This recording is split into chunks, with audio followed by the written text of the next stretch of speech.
छूता नहीं है। कोई बताए आवास योजना, भाई साहब बैठ जाओ प्लीज। आवास योजना क्या किसी वर्ग के लिए आती है?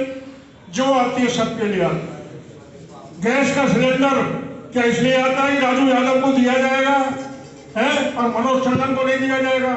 जो आता है सबके लिए आता है, जो श्रेणी में आता है सबके लिए आता है।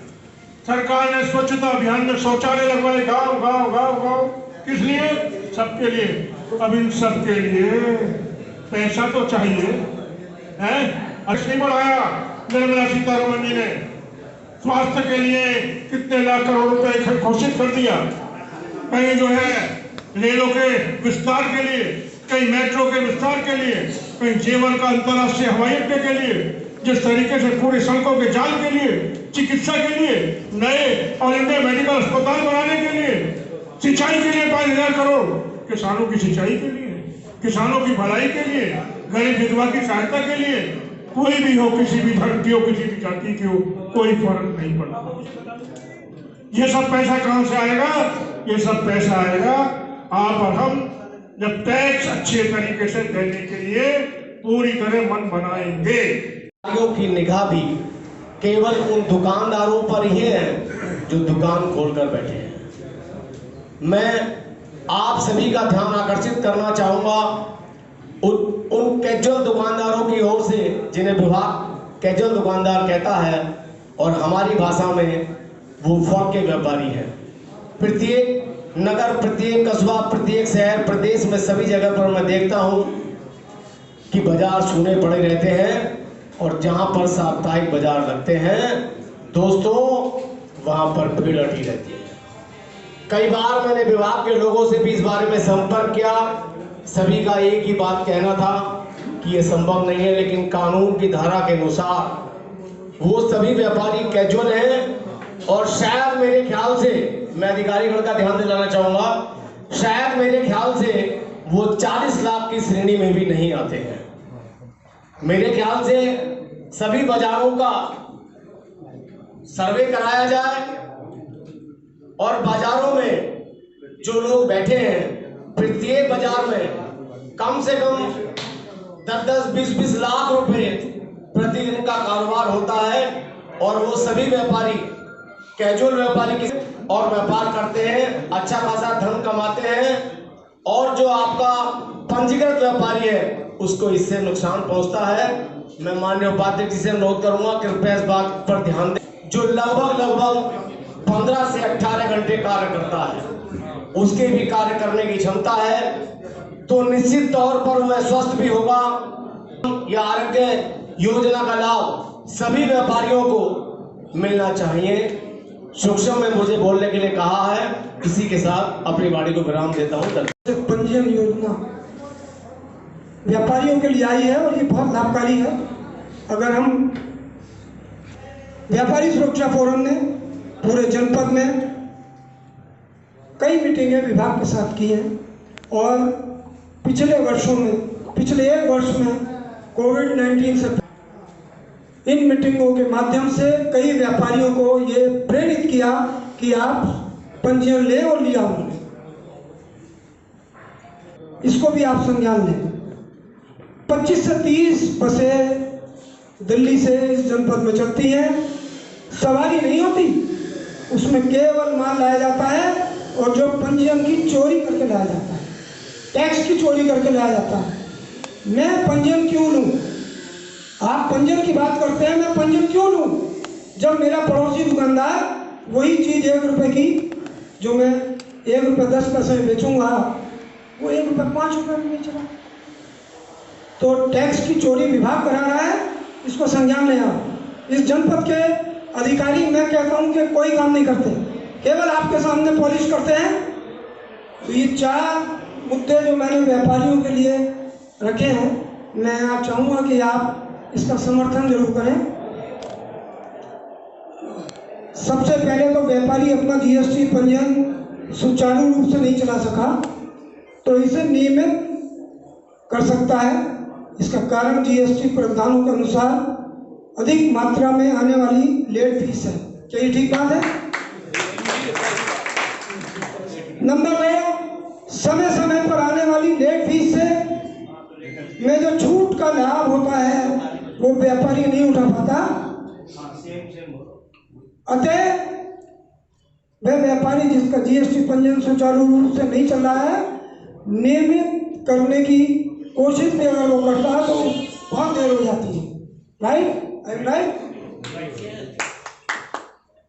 एक पॉइंट हमने लिया है कि कोविड-19 के अंतर्गत दी गई लेट फीस की छूट, जिसका उद्देश्य यह था कि जीएसटी पंजीयन सुचारू रूप से नहीं चल रहा है, इसे सुचारू किया जाए, परंतु इस छूट का लाभ 30 सितंबर 2020 तक लिया जा सकता है। उसे न तो बढ़ाया गया है और न ही पूरे तरीके से लागू किया गया। ठीक है साहब। और एक महत्वपूर्ण पॉइंट और मैं बता रहा हूं,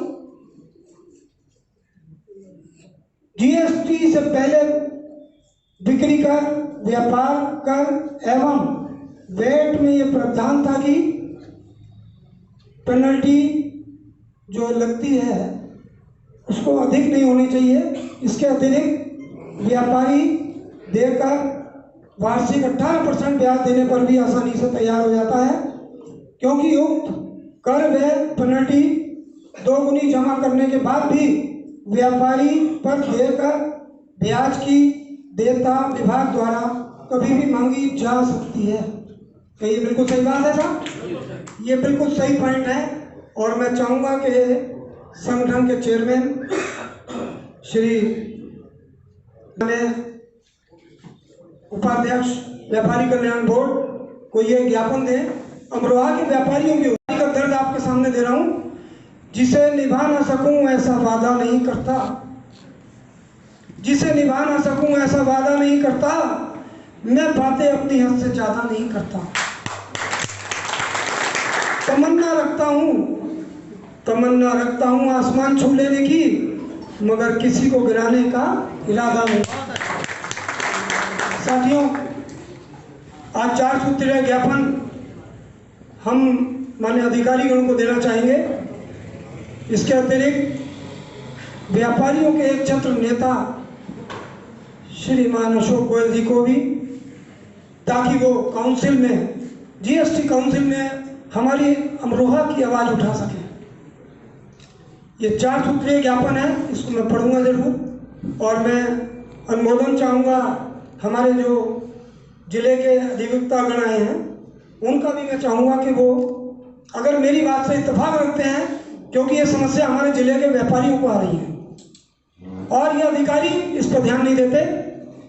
क्योंकि यहाँ केवल अगर अधिकारी के सामने हम बात कर रहे हैं तो क्या हम उनके फेवर की बात नहीं करेंगे, हम अपने व्यापारी की बात करेंगे। ये 4 सूत्रीय ज्ञापन कुशल संचालन कर रही है रीजनल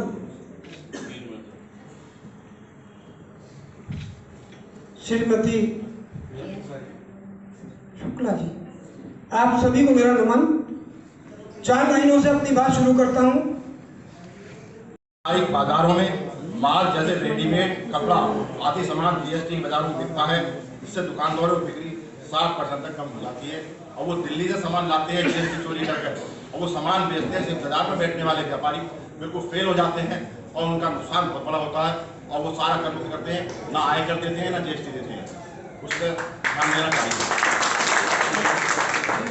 कई दफे तिब्बती स्वयं अन्य दुकानदारों द्वारा बम्पर सेल के नाम पर 14 दुकानदारों की बिक्री घट रही है, उन पर भी अपना अंशुल्क लगना आवश्यक है। बोला बोलूं सर? पहला विषय जो मैंने रखा था लिखने से रह गया सर के,